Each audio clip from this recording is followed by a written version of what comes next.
Hey, welcome back to another episode of Attack of the Killer Reviews. I'm your host, Benny, and I got my buddy Steve again. Today's movie we did was FDR American Badass. This is probably one of the more ridiculous movies that I own. I've seen it a few times. This was Steve's first time watching it. I was going in fresh on this one, and it was a lot to take in. A lot. So we couldn't find a whole lot about the budget or really much about it other than a couple fun facts and who the actors were. The film came out in 2012. Again, don't know the budget. It does star Barry Bostwick, Lynn Shay, Kevin Sorbo is in it. Those are the three actors that I recognize and know the names of. There's a handful of others there was a lot of people in it that you wouldn't know unless you saw them. Mm-hmm. You'd be like, oh yeah, I know this guy, he's in this movie. Like in the introduction of the movie, I was like, oh yeah, that's one of the Office guys from Office Space. Yeah. And I was just like, and he dies right away. Yeah. So yeah, there's a lot of actors that in other movies would probably play like bit parts, but in this one they're like almost main characters. Lynn Shay has been in a bunch of horror movies too. Yeah. Like she's almost like the elderly gal who knows, has like premonitions, that sort of stuff. I would say this movie's definitely more of a comedy than anything remotely coming into horror, although there are werewolves, but it's such a corny concept, and it's just the whole movie, I would say, is pretty much just a platform to tell as many jokes as possible. Jokes and one-liners, I would say it's 90% parody, like ridiculous comedy, and like maybe 10% horror. And that's like you said, just because there's like werewolves in it, and they're Nazi or Axis power werewolves. Yep. So it's not even like a serious werewolf. It's like a parody to World War II concepts, and just like, again, non-stop one-liners. It's a bunch of older people trying to talk like they're in their 20s or teens. Yeah. One thing that I did appreciate in the first scene was FDR just goes fisticuffs with the werewolf. Yeah, I thought that was pretty funny. The werewolf kills a couple of his hunting buddies, and then he's just like, let's do this. He even puts the little fisticuffs up. Like the Fighting Irish fisticuffs. Yeah. And then, like, FDR's character in this movie, like, we all know FDR to be like one of the more stoic presidents that we've ever had. And then in this movie, he's just like a total bro, just completely obnoxious, like out of left field. Like you would have never seen it coming from like his actual demeanors that you've seen as like a public figure or a president. And he's all BDE. He's all big dick energy. Yeah. Like he's just very like macho, and he throws out the one-liners and he swears. Like there's so many like just random exclamations in this movie where he's just like, oh shit, goblins was one of the ones that I remember him saying. But just like any combination of weird things that you could, like weird phrasings or words you can use to turn into like an exclamation, like it's almost all of that stuff's in this movie. I think one of them that you wrote down was he calls his wife Eleanor Kitten Tits. Kitten Tits. Yep, Lynn Shay is his wife. Lynn Shay is Eleanor Roosevelt, and yeah, he refers to her as Kitten Tits at one point. There's a lot of really, really corny moments in this movie. There's one scene where it's after the werewolf attack. It's one of the first scenes, and they bring FDR's assistant into another room to check out like the dead body of the werewolf, and immediately you see something's a little weird about the first body. Yeah, there's two bodies, and they both have like the blanket draped over. One just has a giant. It looks like it's got a giant erection. Yeah. And he pulls the cloth off, and it's just a squirrel crammed up some dude's asshole. And his assistant is like, "What the fuck?" Like he's like, "Oh, sorry, wrong body." Yeah. Like it wouldn't be obvious. And then that's when they discover that the werewolves are from Germany, and he's got like a copy of Mein Kampf and a English to German translation, or German to English translation book, and like. And then we found this literature around him. He's like, yeah. How do you know it's a Nazi? Because he's got like the swastika tattoo on his stomach or something like that. He's like, we also found this near the body, and it's like, dude, in the scene, the werewolf is just attacking him. He's not carrying anything. There's nothing on him, and then all of a sudden he's got all this like literature, like Nazi-related literature. It's just the inconsistency is like they don't care about the inconsistencies in the movie. It's the movie. I will say this: the movie knows what it is. It's not playing any jokes on trying to be a serious movie. There's nothing remotely serious about this movie. Right. And I want to make note that I thought that scene was so funny that I actually put it in the intro of my Attack of the Killer reviews. Yep. That's the scene. It's the scene where they release that the werewolf has a swastika on his chest, and it's very brief, but if you look back, it's in my intro. Okay. So yeah, I'll have to watch that again. I didn't catch that last. If I did, I didn't realize it was linked to any movie. Yeah. Like any movie they were gonna watch. There's a couple like older cars in this movie. Yeah. Like really well maintained older cars. There's like an old, I think it's like a Model 1 Ford, and then there's some sort of like, I don't even know what brand of car it is, but it's definitely like a nicer model that you would find in like the early 30s. And that comes into play later in the movie too. That was a nice touch, I felt like. Yeah, it was neat. I remember commenting on it because when we watched Dead Alive, there's a lot of older cars in that. Yeah. This one's even older. This is like 1930s style. Yeah. I think we can both agree that our favorite character was Clevonn, the repube. Yeah, the repubes, like a southern gentleman. Southern gentleman, he's just like way over the top. Yeah. Let me share my bed with you, sir. He's always got a martini. Yep, always has a martini. It's like he's trying to talk. It's like the guy who played him watched the movie Tombstone. And Val Kilmer's in that movie as Doc Holliday, and he's like, "Oh, I can do that." But it's like he rehearsed it for 15 minutes and then was like, "Yeah, I got it." Done. Yeah, he's on his way to the set. He's by far my favorite character in this entire movie. Yeah, he's just so over the top about everything. Yep.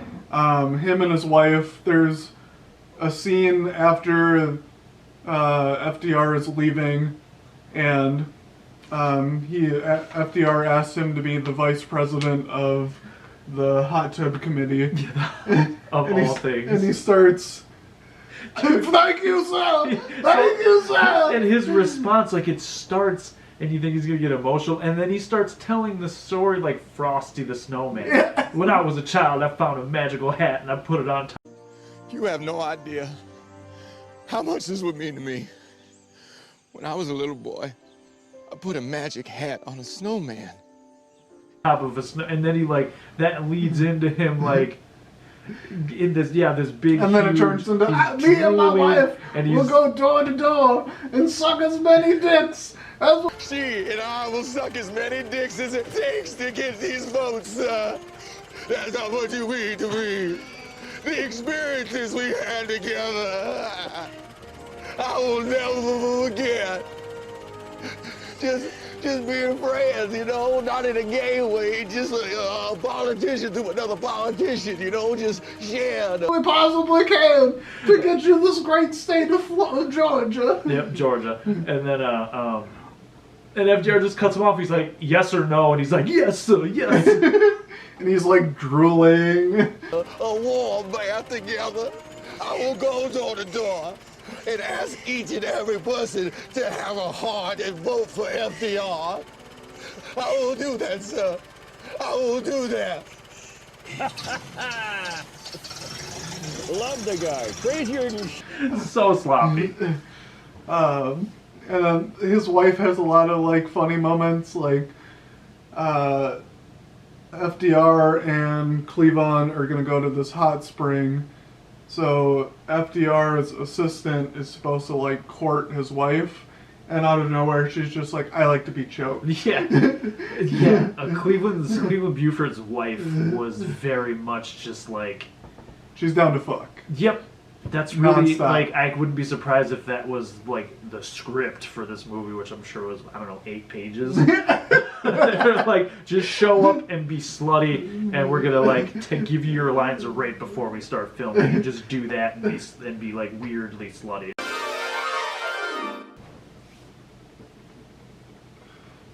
So I think we can both agree there's not a whole lot of good death scenes in this movie. They're just not very creative. It's a lot of just straight gunshot to the head. Yeah, like gunshots. A lot of the deaths and whatever, like fighting, even like fighting the werewolf. It's very the Nazi brief. werewolves. It's Well, just- it takes place off camera. Like Yeah. it's just like they talk about it, but you never see a lot of that stuff happen. Yeah. But yeah, there was the one creative death, which of course involved our boy Buford Cleveland. I'll let you take that one. So, he's explaining how he got polio, and he went camping, and he's like, yes, I went to go relieve myself with my hand in the woods, and then... Which is like, what was he doing? Was he going to relieve myself? It's just, I'm going to the bathroom. But I almost thought there was like a masturbation. Yeah. Like, I'm going to relieve myself with my hand. Like, it's a little tongue-in-cheek. He's just like, I want to jerk off with his martini. Yeah. So then it's like, this werewolf sneaks up on like his nephew that he's camping with, and just like starts attacking, and Buford just is like, oh shit, like what's going on? And just like walks up and he's like, and I got a butter knife, a silver butter knife that I carry on me at all times. And the werewolf like attacks his leg and gives him polio in one leg. Yep. And he just walks up and just like stabs the werewolf in the throat with like a butter knife and just goes, you are dead now, sir. You were dead now. That, sir, was unnecessary. And you are dead, sir.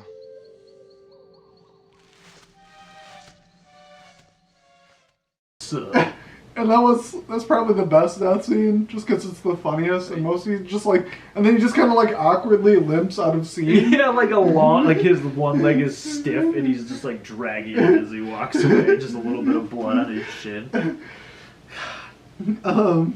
Yeah, the fact that like polio is spread through werewolf bites is just ridiculous. Oh, we also didn't mention the kid that... God, it's for the beginning of the movie, the little kid Timmy or whatever his name is. So, there's just like this kid that stutters, and he's talking to FDR, and FDR's like, oh god, am I gonna stutter too? Yeah. He's like, no, that's a separate issue. It's like, oh, thank God. Like, right in front of the kid. This young boy also has polio, and he starts talking, he stutters, he's like, hello, am I gonna start stuttering too? I forgot about that. Yeah. The costumes for the werewolves, like for Hitler, Mussolini, and Hirohito. And Hirohito, I felt like the makeup was done really well. Yeah, it was. That's probably what like most of the budget was, and I think they just filmed that all 4 or 5 scenes that they're in. One day. It's just like boom, boom, boom. We're not doing makeup again. Yep. Because you never see any of those actors in the same room. You never see the only 2 you see together are Hitler and Mussolini, and that's towards the end of the movie. Yeah. You don't even have a scene where FDR and Hitler or anybody else are in the same frame at all. Yeah. I really liked Mussolini's mutton chops. Yeah. Just the excessive amount. I could tell even though this guy was in all this makeup and stuff and the big mutton chops, which is a nice touch because he's like he's like super bald. But I don't know what else that guy's been in, but I recognize him from something. I would have to find out what it was, but I've definitely seen him in something else before. And then there's like all 3 of the Axis power people just like shoot their assistant. So Hitler's transfer is supposed to transfer him to Mussolini, and a pizza shop or something? Oh yeah, he accidentally hooks it into a different pizza shop in New York. Hitler shoots him. And And he's talking. Well, he's going into like oh, they have a really good crust and it's not too greasy and it's not too, and then he just gets shot for being an idiot. And then Mussolini transfers him to a dry cleaner. Yep. And he's like, he's going on about how good the dry cleaner is, and then he gets shot. And then Hirohito's his assistant is like does nothing wrong. Yes, but he just like bam connects the three-way call, whatever, and then he finishes it. He's like, yeah, and he kills his assistant for no reason. And there's even like a comment later when they bring FDR mails the sake back to Hirohito. Oh yeah. And he's like, "Didn't I kill you?" He's like, "No, sir. We don't all look the same." Yeah. And FDR's comment for the sake is like, "Don't bring this pussy shit back over here." Yeah. XO FDR. XO FDR. They do a lot of like the Batman transition scenes, like the From the old 60s Batman. there's a lot of those. Yeah. Just almost every scene transition, when it's from scene to scene, it starts doing that. And it's not always the same thing. Sometimes it's the presidential seal, sometimes it's like the eagle with the arrows, and They do a pot plant like from Half Baked. Yep, that's definitely later in the movie. But it's only after that they release the Delano 2000 that those start. Oh, I didn't notice that. Yeah. Okay. So now, let's talk about the Delano 2000 real it's quick. so epic. It is a wheelchair that is created by Albert Einstein, right? Yeah. Yeah, and there's a part where they just literally just yell, like, Einstein has created all this stuff and he's such a genius, and at one point somebody's just like, shut the fuck up, Einstein! Like, give Like the just guy shits on him. some respect. Give the guy some respect. Like, he built this for you. Yep. And then that's when they release it, or they unveil They it. unveil it. And it's like a wheelchair with like, it's got super plush cushions on it, and then it's got like 2 rocket launchers, and the wheels, when you spin them, are like a Gatling gun. Yeah. And it shoots silver bullets to kill all the werewolves. And the rocket launcher, which is just like seriously some duct piping that they put around the back of the spray wheelchair. painted gold. Yeah, and they painted it gold. Like everything that was used in the construction of the Delano 2000, I recognize from fucking Home Depot. Yeah. Like everything that's there. And I'm it's like- just like, all right, when you're working on a budget, I guess. And I don't know if you notice it, but like it had like spinners. No, I didn't know like the spinner. So the rims on wheels have spinners, which I Wow. thought was really funny. Yeah. And I've seen this movie like a few times, and I only caught that this time of watching it. Okay. So that was like something that I thought was really funny. Yeah. And that's kind of the way the movie's structured, is like it moves so fast and so It much does. stuff happens, like you won't hear a certain line, or you won't, like, you have to, and this is not the type of movie where like I want to sit down and I want to pay very close You attention don't to what's really have going to on. pay much It's like attention to this movie. if you're at a Halloween party and you want to throw a movie on in the background, like this one's good, because every once in a while you'll look up and you'll be like, oh, Franklin Delano Roosevelt just called somebody a shit idiot. You're like, I can't even think of the words that he has said. Like, there's so many random, obscene insults and curse words that get thrown out. But like every once in a while, your head would turn up and you'd laugh at something. That's kind of how I feel like this movie is. I also feel like this would be kind of a good movie to get stoned to. And just like zone out, like have a blunt, just like you're in it for the laughs. You're not in it for like the plot. And this movie does everything for the laugh. Yeah. Like, just try so hard to, like, we're gonna we're gonna spout this random ass sentence, and hopefully you're gonna, like, at least crack a smile. Yeah. It's quantity over quality, for sure. They're throwing everything at the wall just to see what sticks. It's like they took a dartboard and was just like, what 3 words can we turn into an insult? Yep. And that was it. Yep.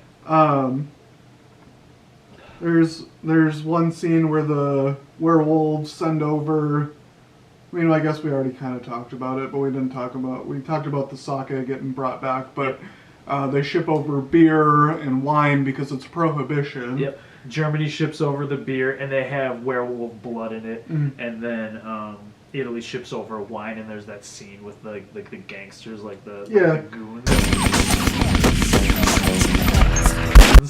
And And that's where you first see the Delano 2000 in action, because he shoots all the guys, and it's like so fake, like little CG, like little blood shots. You can tell that they like actually shot the wine.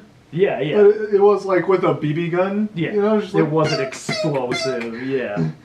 And then there's like the corny like explosion. See ya! Bye! Marco! Scene, and I wrote down badasses don't look at explosions. Yep. Because he's just like wheeling away like just like the most cynical laughter you could possibly put in a scene. Yeah. And then you got really excited. I don't remember the actor's name. But the guy Kevin Sorbo. Yeah, he plays Abraham Lincoln in this movie. Let's back up a little bit, because there's a lot of scenes that take place in the Oval Office with his various members of the cabinet. And there's one specifically, Lynchey, Eleanor Roosevelt, his wife, also no longer wants to like sleep in the same bed with him. Yeah. And like she doesn't want to be any part of it because she's, I don't know, I guess so unattracted to him, because he has, what is it, his legs little look like polio legs. They look like little 2-day, like shriveled up 2-day old hot dogs is what he calls them. And that's a weird recurring theme in this movie too, because his assistant has. She's very sexualized on purpose. There's a scene where, his wife has gone or whatever, and his assistant is there. I forget her name, but she starts like massaging his legs and then like licking them, and then she pulls up her garter, and it's ketchup and mustard, bottles of ketchup and mustard, and she starts hose. It's a weird scene. It's a really, like, for me, I was like, this is alright. I didn't think this movie could get any weirder, and that was my mistake. That becomes a reoccurring trend in this movie of so she sprays his legs with ketchup and mustard, and then is like licking them, and then his wife walks back in. It's this whole big thing of like adultery or whatever. No clothes even come off. And Eleanor Roosevelt has, I'll let you say the line, but it was your favorite line in the movie. Oh, God, yeah. When she sees it, she sees the assistant doing this, and she says, looks like Eleanor Roosevelt is going to have to strong-arm a hoe. And she just like, BAM! Lynchey says that, whacks the assistant, and then it's just like, and that's the scene. Yeah. And that leads into, he's sitting at his desk, and he's got his... he's trying to figure out what to do about the war. Yep. I don't remember FDR's assistant's name.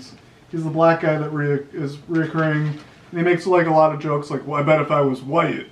Yeah, very much like the I would have got black guy was like, oh, if I was white, I would get better treatment and this and that, and yeah, that's definitely part of it. He doesn't do it too much where it's like... It's not like a complete shit on him. Right.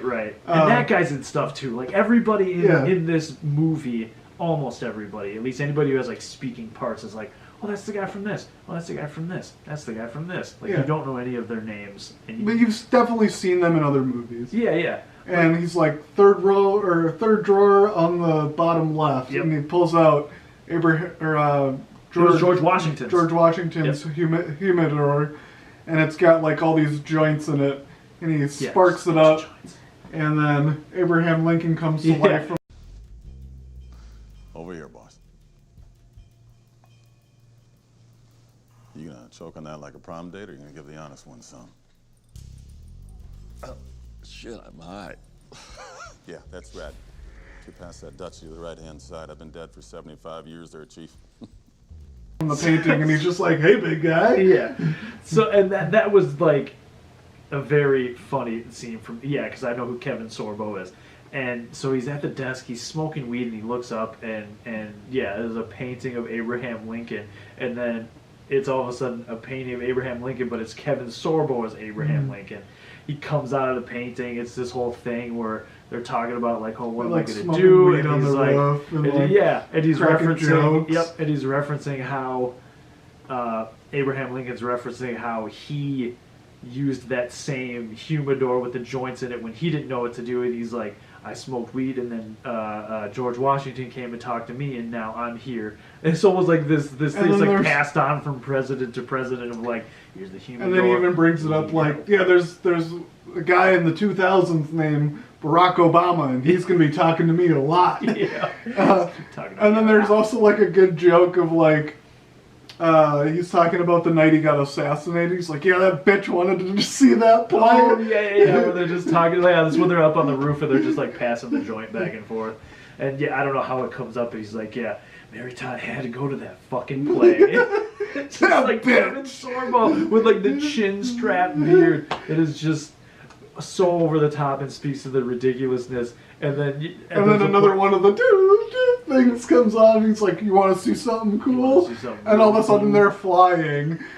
You want to see something cool? What's that? I can fucking fly. But he's like Kevin Sorbo or Abraham Lincoln is like laying flying, and he's holding the handles to the wheelchair. So he's just like, yeah. And then there's another dude with the ketchup and mustard. And then there's like two people fucking, and it's like a biracial couple, and the black guy's like, "You made this possible, man."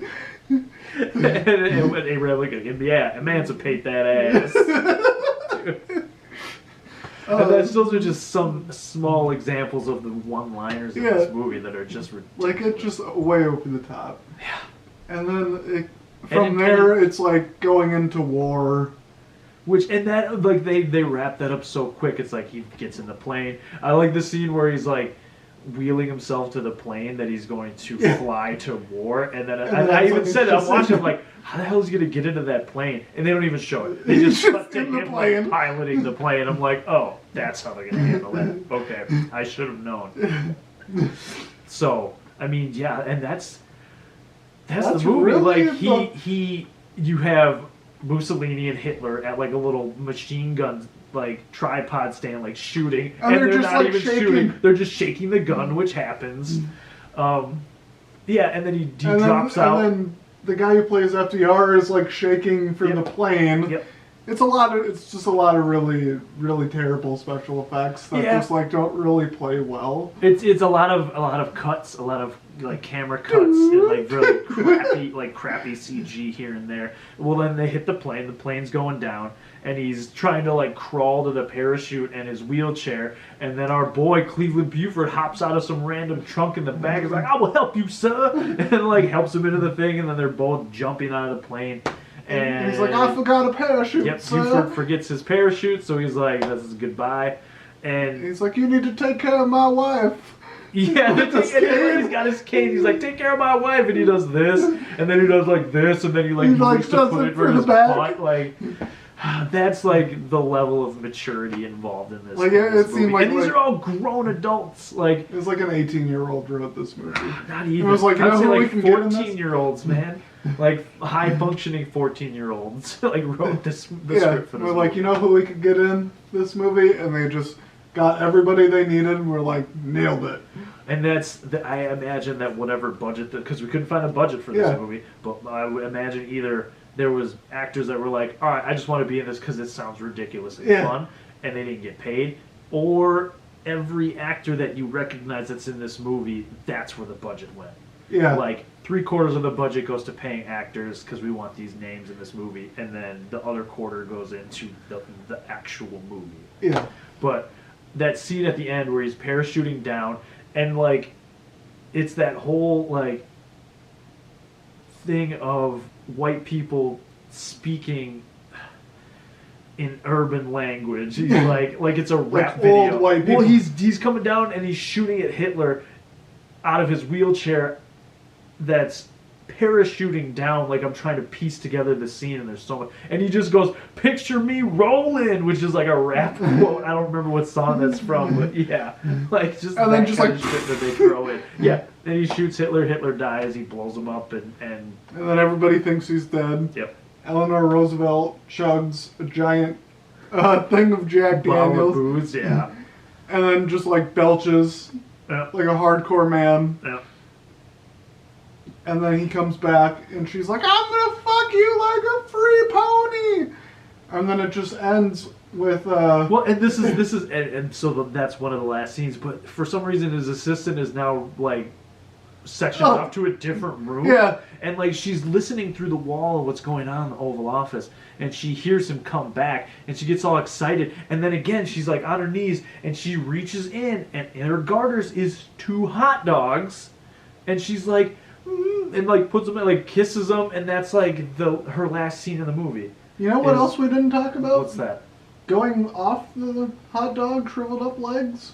We didn't talk about the flashing of the legs. They do that 4 times, and it's just like a little kid like shaking his legs.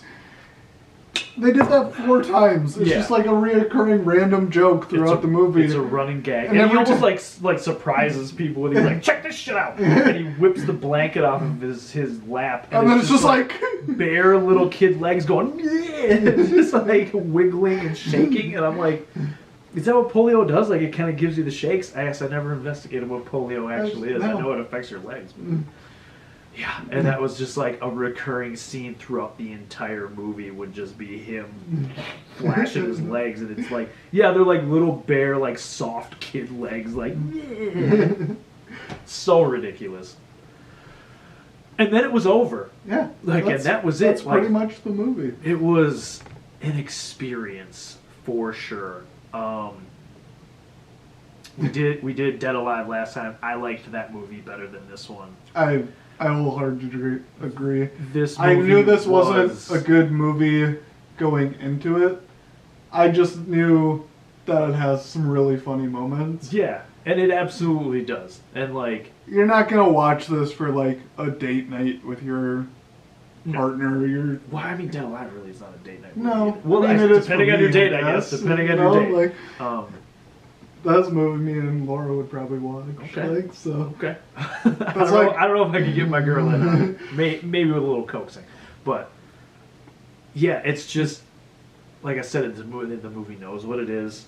It is over the top, ridiculous. Like, they try to get as much shock value out of it without having it be visual shock. So it's a lot of, like, words and phrases and yelling at each other and... Yeah, it's a ridiculous movie. It's over the top, to say the least. Not the worst movie I've ever seen, that's No. for sure. But yeah, definitely every movie deserves to be seen at least once. Yeah. I wholeheartedly That's how I agree. feel about it. That's how I feel about this movie is I saw it. You're probably never gonna watch it again. Well, if we ever have to revisit it, like if we ever redo these videos at some point, Yeah. I'll watch it again. Okay. So it's not that bad. No. I'd give it like a 4 Yeah. out of 10. You know? Well, it's and watching the movie with somebody is definitely Yeah. the way. Like I would never watch this movie by myself. No, absolutely not. I might start it and then realize that like what this is. This is a movie to laugh at. And I it's literally laughing bought at- this movie 2 months in because me and my fiance's thing is we watch really bad movies. That was how, like, the first 6-9 months of our relationship was just watching really terrible movies at least once a week. And that's why I bought this movie, because I knew it would make her laugh. Yeah, and it does. And It does, and it it's- laughs with you. Yeah. It's not like so bad, and you're like they're trying to take this movie seriously. They're like we know this is weird and kind of shitty, but we're gonna try and make you laugh because. Yeah, I imagine like the guys that edited this movie or like all the post production, they're looking at it like they're just like putting Like, scenes we're not together, making just any money laughing off this. amongst themselves. Yeah. Like that's not what this movie was not made to make money. It was made to have fun, and it is in that regard it succeeds. Like it's a fun movie to watch once. I think that pretty much wraps this episode up. I mean, yeah. Thanks again for watching. Again, we did FDR American Badass. We couldn't find the budget or production. Guessing it wasn't very much. There's a few notable characters. Other than that, like, that's Yeah, and usually like funny. It's good to watch once. Yep. And like with other movies, there's some trivia that we can find. I did find a handful of trivia about this, but it was really like production based and like not like interesting or funny. The Yeah. only thing that I saw that I was like, oh, that's kind of funny, is that Barry Bostwick, the main character, was optioned for the role 2 days before they started shooting, Yeah. which should speak to the quality of the film. Yeah. If your main character is recruited 2 days before the movie starts shooting, that's the kind of movie you're gonna get. Yeah. Yeah. I wouldn't be surprised if this movie filmed in like a week, 2 weeks. I wouldn't even give it that. Yeah. Uh, But yeah. Thank you again for watching. Don't forget to like, comment, and subscribe. Let me know what other movies you want us to do. I think we'll probably do this Yeah, again in the near suggestions are future. fine. I'm down to Let us suggest know. movies. Again, thank you so much for watching.